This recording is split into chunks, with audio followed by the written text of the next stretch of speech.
Assalamualaikum warahmatullahi wabarakatuh.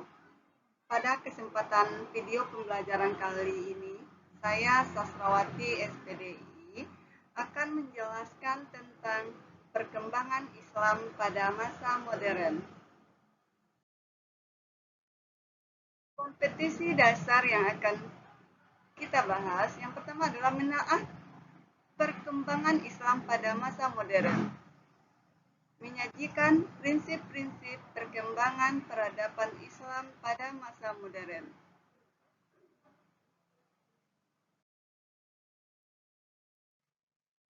Tujuan pembelajaran, setelah peserta didik mempelajari, diharapkan peserta didik dapat menelaah perkembangan Islam pada masa modern dan mampu untuk menganalisis faktor-faktor yang mempengaruhi kebangkitan umat Islam, menelaah tokoh-tokoh pembaharuan Islam masa depan, menjelaskan pembaharuan Islam di Indonesia, menganalisis hikmah dan manfaat dari faktor-faktor yang mempengaruhi perkembangan Islam pada masa modern.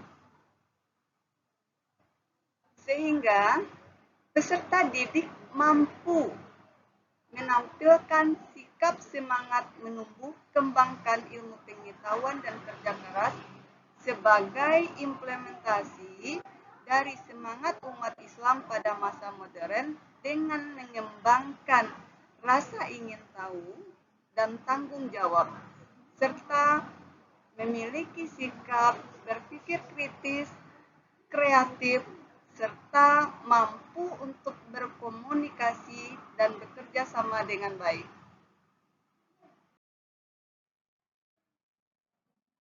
Peradaban Islam pada masa modern. Menurut Harun Nasution, masa modern dimulai dari tahun 1800 Masehi sampai sekarang, di mana disebut dengan zaman kebangkitan Islam. Mulai dari ekspedisi Napoleon Bonaparte di Mesir, membuka mata dunia Islam terutama negara Turki, Mesir akan kemunduran dan kelemahan umat Islam. Pemuka-pemuka Islam dari berbagai negara mencari jalan untuk mengembalikan masa kejayaan Islam tersebut.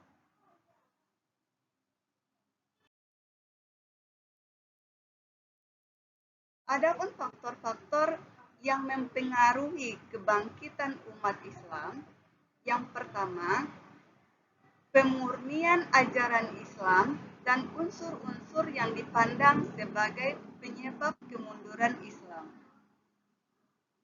2. Menimba gagasan-gagasan pembaharuan dan ilmu pengetahuan dari Barat dengan jalan mengutus para pelajar Muslim ke negara-negara Eropa. 3. Kondisi negara-negara Arab seperti Mesir, Turki di bawah jajahan negara-negara Eropa, khususnya Perancis.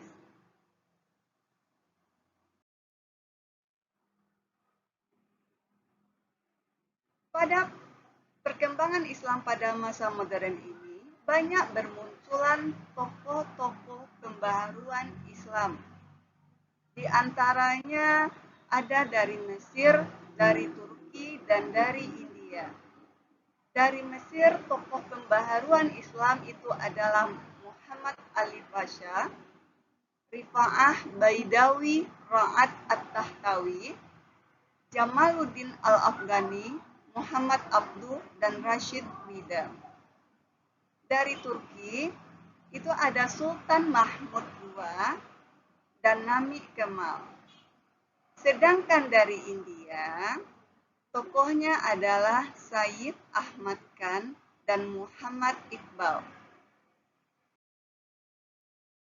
Pada video kali ini, saya akan menjelaskan beberapa biografi tokoh pembaharuan Islam. Yang pertama, Muhammad Ali Pasha. Muhammad Ali Pasha lahir di Koala, Yunani pada Januari 1765 Masehi. Dia merupakan anak yang cerdas dan juga pemberani. Muhammad Ali Pasha pernah memimpin Mesir menjadi wali Mesir, di mana karena jasanya dalam menyelamatkan Mesir dari pendudukan Napoleon dari Prancis. Adapun ide-ide pemikirannya tentang pembaharuan Islam itu yang pertama, mengirimkan pelajar Mesir ke Prancis, Italia, Inggris, dan Australia. Mendirikan sekolah modern, yaitu sekolah yang berkurikulum agama dan juga kurikulum umum. 3. Mendatangkan seorang perwira tinggi Prancis bernama Sauf untuk melatih tentara Muslim. 4. Dalam bidang ekonomi, pemikiran Muhammad Ali Pasha adalah dengan memperbaiki irigasi dan membuat irigasi baru, menanam pohon kapas, dan mendirikan sekolah pertanian.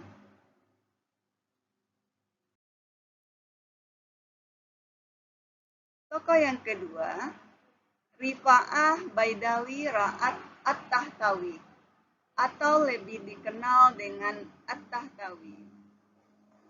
At-Tahtawi ini merupakan anak dari keluarga bangsawan dengan tradisi keagamaan yang kuat. At-Tahtawi termasuk anak yang cerdas, di mana kita lihat dari pendidikan At-Tahtawi sendiri bahwa dia pernah kuliah di Universitas Al-Azhar dan lulus pada usia 16 tahun.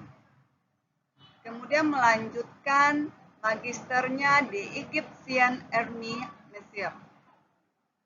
Dan juga mengenyam pendidikan selama 5 tahun di Prancis, dan selama di Prancis itu At-Tahtawi sudah menerjemahkan 12 buku dan juga jurnal. Ide-ide pokok dari pemikiran At-Tahtawi yang pertama, pendidikan harus universal dan emansipasi wanita. Pemerintahan yang paling ideal adalah pemerintahan yang terjadi pada masa Rasulullah dan juga para sahabat. Ketiga, kesejahteraan masyarakat atau negara dapat tercapai dengan dua jalan, yaitu berpegang teguh kepada ajaran agama dan berbudi pekerti yang baik. Keempat, tanah air adalah tumpah darah seseorang. 5. Ijtihad masih terbuka bagi umat Islam. Keenam, antara sains dan pemikiran rasional tidak bertentangan dengan syariat Islam.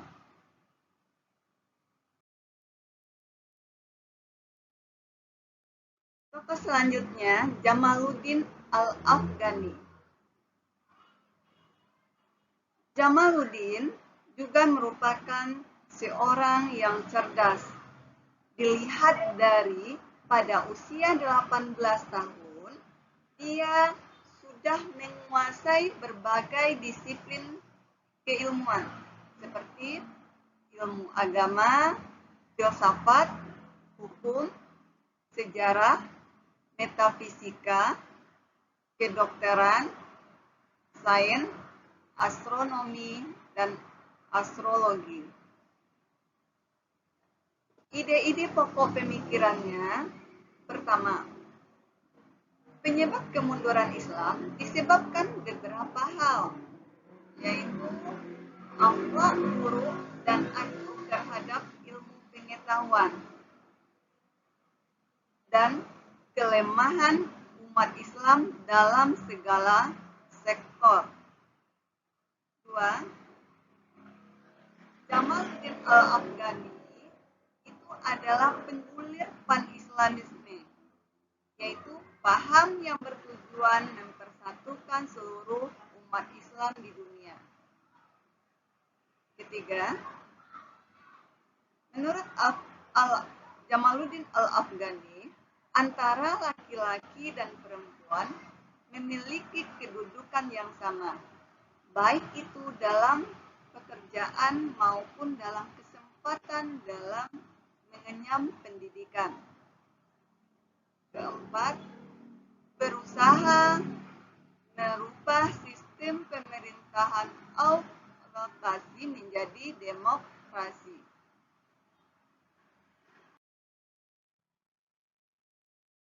Rashid Ridha dilahirkan pada tanggal 23 September 1865 Masehi. Ide pokok pemikirannya, pertama, menurut Rashid Ridha, kemunduran umat Islam dalam berbagai aspek kehidupan adalah karena umat Islam yang berpaling dari ajaran-ajaran Islam. Kedua, penyebab lain kemunduran Islam adalah merebaknya paham fatalisme di dunia Islam. Ketiga, ilmu pengetahuan modern tidak bertentangan dengan Islam. 4.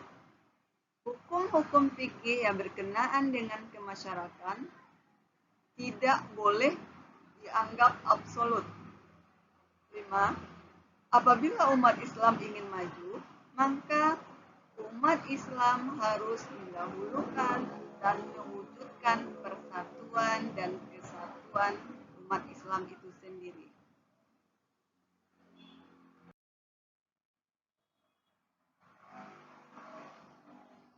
Tokoh selanjutnya adalah Nami Kemal. Nami Kemal merupakan tokoh dari Turki, di mana Nami Kemal ini berasal dari keluarga yang mampu, di mana orang tuanya menyediakan pendidikan di rumah. Nami Kemal dapat menguasai berbagai bahasa, yaitu bahasa Arab, bahasa Persia, dan Perancis. Adapun ide-ide pokok pemikirannya, pertama, Islam mengajarkan maslahah al-ammah, yaitu kebaikan untuk masyarakat umum. Khalifah atau pemimpin tidak boleh bersikap dan bertindak yang bertentangan dengan hal tersebut. 2. Kepala negara dalam memimpin tidak boleh melanggar syariat. 3. Perubahan sistem pemerintahan dari absolut menjadi konstitusional. 4. Pemerintahan yang demokratis tidak bertentangan dengan ajaran Islam. Negara harus menghormati dan melindungi hak-hak yang harus dihormati dan dilindungi.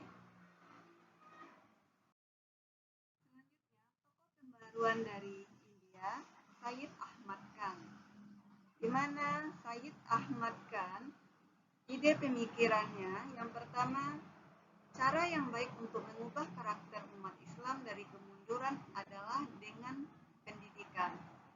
Kedua, penyebab kemunduran umat Islam adalah umat Islam sendiri yang tidak mengikuti perkembangan sains dan teknologi barat. 3. Ilmu dan teknologi modern adalah hasil pemikiran manusia. 4. Antara hukum alam dan Al-Quran sejalan. Hukum alam adalah ciptaan Allah, sedangkan Al-Quran adalah firman Allah. 5. Sumber ajaran Islam adalah Al-Quran dan hadis. 6. Umat peluang untuk memiliki sikap dan perilaku yang mencerminkan semangat berpikir. Demikianlah video pembelajaran yang saya sampaikan hari ini. Lebih dan kurang, Assalamualaikum warahmatullahi wabarakatuh.